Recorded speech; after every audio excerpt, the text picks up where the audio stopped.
Welcome back! Again, we're talking about Shakespeare's Othello, and this time we're looking at Act 3. Now, in a Shakespeare plot, usually Act 3 is the turning point. It's what we call the climax of the play. In tragedy, it's the moment that the hero makes a choice which will turn everything, ultimately, to his destruction. Whereas, in a comedy, it's the moment at which things begin to turn around to ultimately lead to success. Guess what fatal thing happens in Act 3 of Othello? That's right, it's the moment when Othello begins to doubt Desdemona's loyalty, ultimately leading to the destruction of their marriage.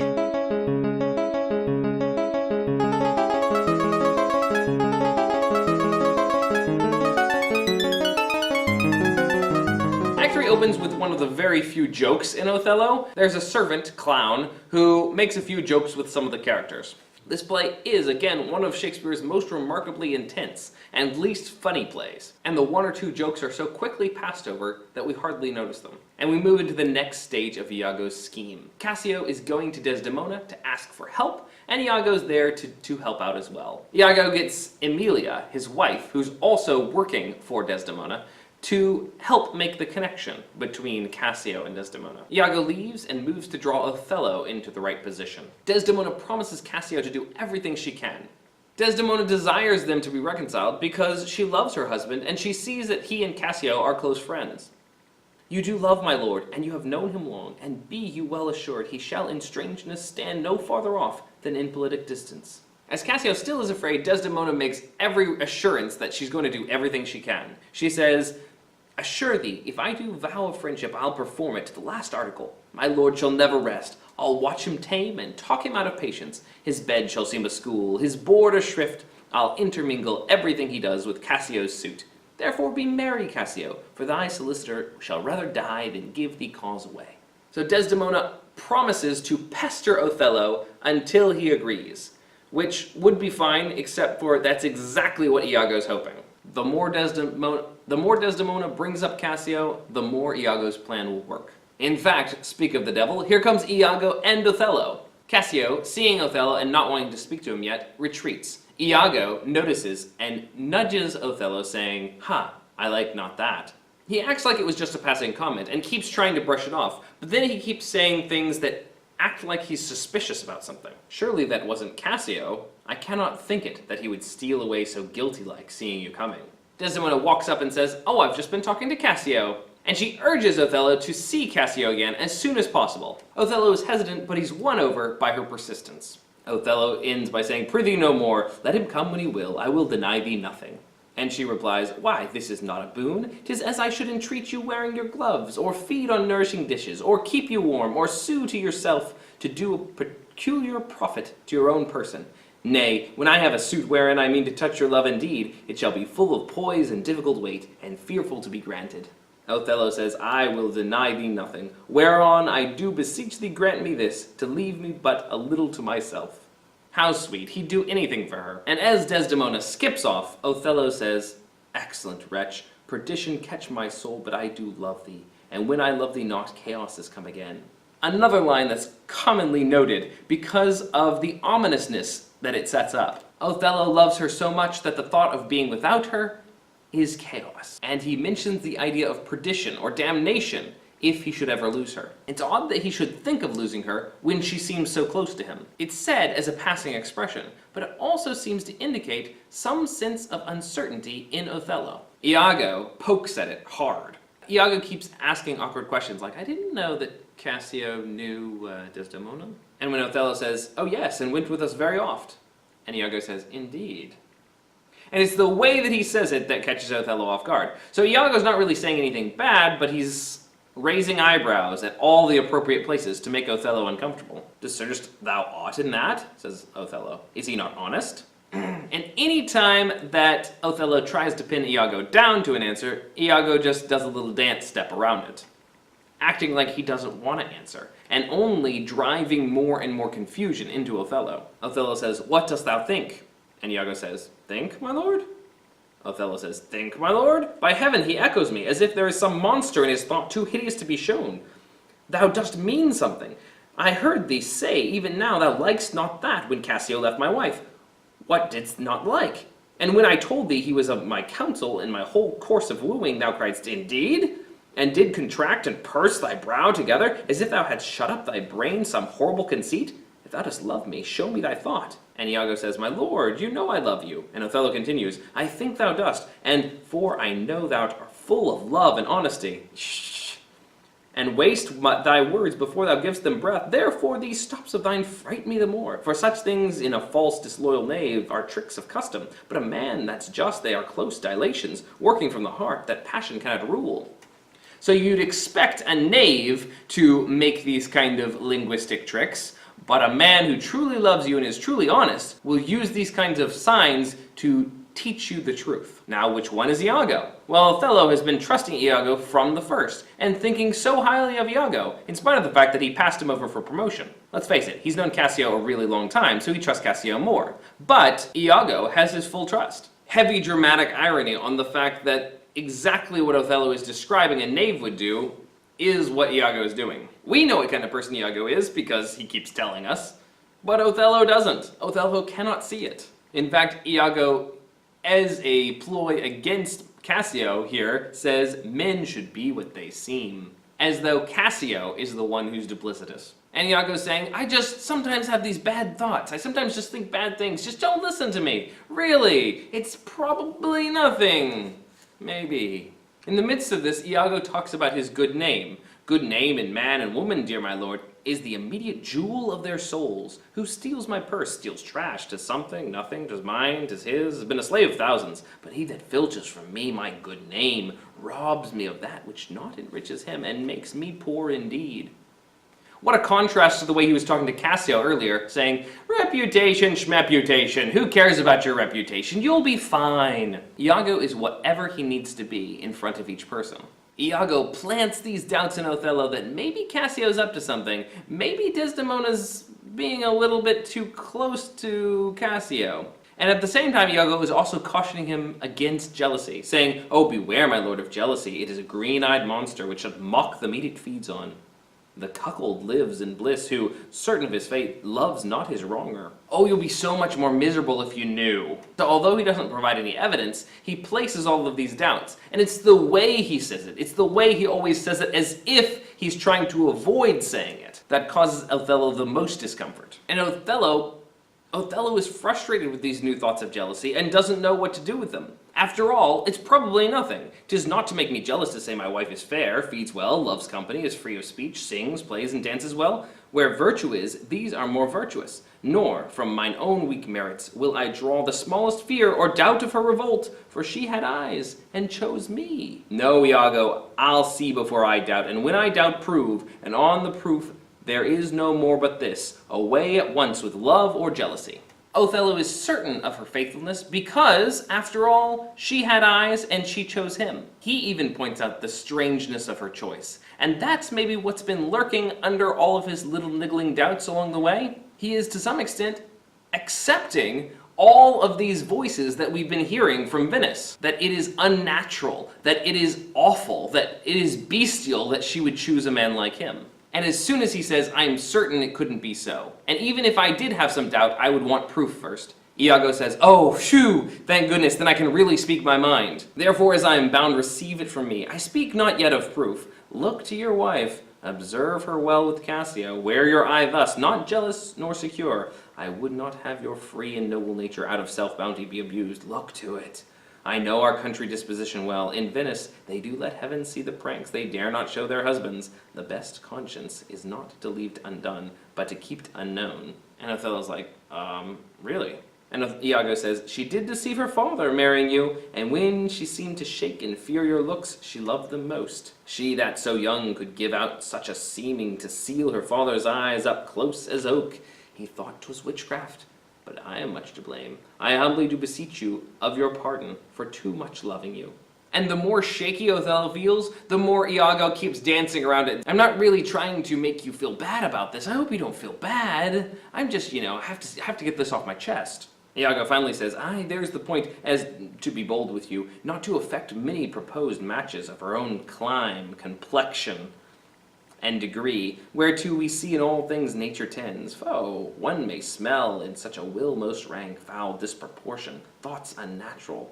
But pardon me, I do not in position distinctly speak of her, though I may fear her will, recoiling to her better judgment, may fall to match you with her country forms, and happily repent. He says it's perfectly normal for a young, pretty girl like her to want someone of, the same kind of complexion as her, the same background and lifestyle as her. This mixed marriage thing, it causes problems. You gotta watch out for them.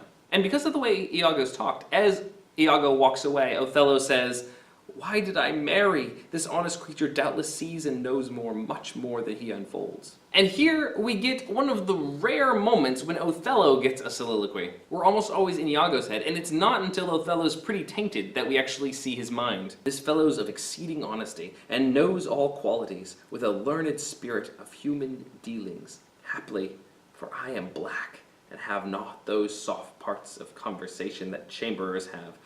Or, for I am declined into the vale of years, yet that's not much. She's gone. I am abused, and my relief must be to loathe her. Oh, curse of marriage, that we can call these delicate creatures ours, and not their appetites!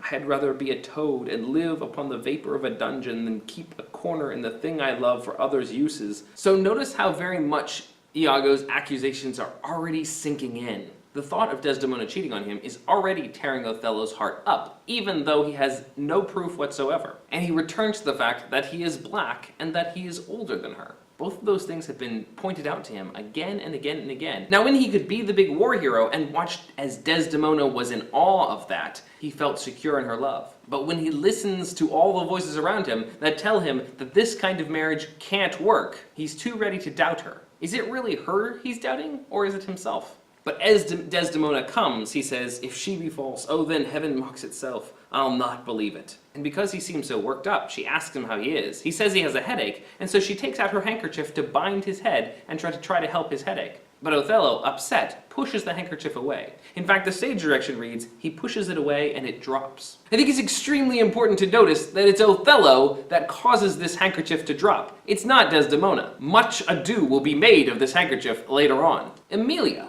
seeing the handkerchief on the floor, picks it up. "I'm glad I found this napkin." This was her first remembrance from the moor. "The wayward husband hath 100 times wooed me to steal it, but she so loves the token, for he conjured her she should ever keep it, that she reserves it evermore about her to kiss and talk to. I'll have the work ta'en out, and give it to Iago.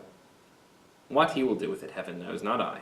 I nothing but to please his fantasy." We find out that Iago's been after this handkerchief for a really long time, and we can only suppose for very devious means. But Emilia, wanting to please her husband, decides to go ahead and give it to him. Enter Iago. He asks how she is, and she says, "Oh, here I've got this thing. Hast thou stolen it from her?" "No, faith, she let it drop by negligence, and to the advantage I, being there, took it up. Look, here it is." "A good wench, give it me." But finally, Emilia has one moment where her conscience is pricked. She doesn't know what Iago's going to do with this thing. She says, "What will you do with it, that you have been so earnest to have me filch it? If it be not for some purpose of import, give it me again. Poor lady, she'll run mad when shall lack it." But Iago says, "Be you not unknown on't. I have use for it. Go, leave me." So Iago has the handkerchief, and Emilia, against her better judgment, has given it to her husband. Now, she doesn't suspect him of being quite so rotten as he really is. We'll see that he keeps most of that to himself. But she does feel uncomfortable with taking Desdemona's favorite handkerchief that means so much to her. Iago's excited, though, because he's going to leave it where Cassio will find it, ultimately leading Othello to think that Desdemona has given it to him. "The moor already changes with my poison. Dangerous conceits are in their nature's poisons, which at the first are scarce found to distaste, but with a little act upon the blood, burn like the mines of sulphur." Othello comes back, feeling even worse than before. This idea has stuck in his head and he can't get it out. "Avaunt, begone, thou hast set me on the rack. I swear 'tis better to be much abused, than but to note a little." He says, "Oh, now forever farewell the tranquil mind, farewell content." Everything is ruined to Othello because of his new doubt in Desdemona. He even says Othello's occupation's gone. The greatness he attained through war has been tainted by his new doubts in Desdemona. And he turns on Iago and says, "Villain, be sure thou prove my love a whore. Be sure of it. Give me the ocular proof. Or by the worth of man's eternal soul, thou hadst better been born a dog than answer my naked wrath. Now he insists that Iago prove Desdemona false. Why? It's because he can't bear to live with the thought of her being false. All of this doubt is torturing him, but if he had actual proof that he suspects Iago has, then he could be fully angry and be done with it. If thou dost slander her and torture me, never pray more, abandon all remorse, on horror's head horrors accumulate, do deeds to make heaven weep, all earth amaze, for nothing canst thou to damnation add greater than that. His anger is turned towards Iago for putting these ideas in his mind. And Iago claims, oh, it's awful to be honest. Just being honest has gotten me in so much trouble. By the world, Othello says, I think my wife be honest, and I think she is not. I think thou art just, and I think thou art not. I'll have some proof! Othello's blood is up. He's worked himself into a passion over all of this, to the point where he doesn't know who to trust anymore. He's cast doubt on Desdemona, and also on Iago. They can't both be right. And so Iago goes on to give his proof. There was one time when he was bunking in the same room with Cassio, and Cassio started talking in his sleep, and Iago says that Cassio was dreaming of Desdemona and trying to kiss her, saying, sweet Desdemona, let us be wary, let us hide our loves. O sweet creature, cursed fate that gave thee to the moor. And then Iago goes on and says, you know that handkerchief with the strawberries on it? I saw Cassio wiping his beard with it. Isn't that Desdemona's? And Othello takes this as proof. He says, oh, that the slave had 40,000 lives. One is too poor, too weak for my revenge. Now do I see 'tis true. Look here, Iago, all my fond love, thus do I blow to heaven. 'Tis gone. Arise, black vengeance from the hollow hell. Yield up, O love, thy crown and hearted throne to tyrannous hate. Swell bosom with thy froth, for 'tis the aspic's tongues. And Othello kneels and vows to heaven his revenge. But before he can get up, Iago kneels beside him and vows to help poor wronged Othello. Othello is caught. He is trapped in the jealousy that Iago has fed. Before parting, Othello makes Iago promise to kill Cassio. We jump to Desdemona, who's sending word to Cassio that she's been entreating of Othello for him. Desdemona and Emilia talk about the handkerchief that Desdemona's worried about. She hates that she's lost the handkerchief that was given to her by Othello. It makes her very upset. And she's thankful that he's not a jealous person. But oh, here he comes. Othello, still fuming, takes her hand and feels its moistness and thinks of it as a treacherous hand. His comments on her hand being liberal confuse her, but she turns to ask him of his promise about Cassio. Wrong thing to say. So in that moment, he asks for her handkerchief. And she gives him a handkerchief, but not the right one. And when he asks if she has it on her, she says no. And he says, well, that's a fault. That handkerchief did an Egyptian to my mother give. She was a charmer, and could almost read the thoughts of people. She told her, while she kept it, 'twould make her amiable, and subdue my father entirely to her love. But if she lost it, or made gift of it, my father's eye should hold her loathed, and his spirit should haunt after new fancies. She dying gave it me, and bid me, when my fate should have me wived, give it to her. I did so, and take heed of it, make it a darling like your precious eye. To lose it or to give it away were such perdition as nothing else could match. There is magic in the web of it, a sibyl that had numbered in the world the sun to course 200 compasses, in her prophetic fury sewed the work. The worms were hallowed that did braid the silk, and it was dyed in mummy, which the skillful conserved of maidens' hearts. So this handkerchief is supposed to be a magic handkerchief that has to do with the love that they share. Without it, Othello says, their love will disintegrate. And since she can't produce it when Othello demands it, she says that he's just trying to distract her from her case, and her case is Cassio. And when she refuses to give him the handkerchief, and when she keeps talking about Cassio, he storms off. Desdemona is horrified, and Emilia says, you were just saying he doesn't get jealous? Since Desdemona can't explain his behavior, Emilia says, 'tis not a year or two shows us a man. They are all but stomachs, and we all but food. They eat us hungrily, and when they are full, they belch us. Kind of a hint what her marriage with Iago might be like? But in comes Cassio and Iago. Cassio asks Desdemona how the whole thing is going, and Desdemona says, well, I thought it was going well, but now he's all upset about something and I don't understand what it is. Please be patient. Iago says, well, if he's angry, there must be something important going on. I'll go see what it is.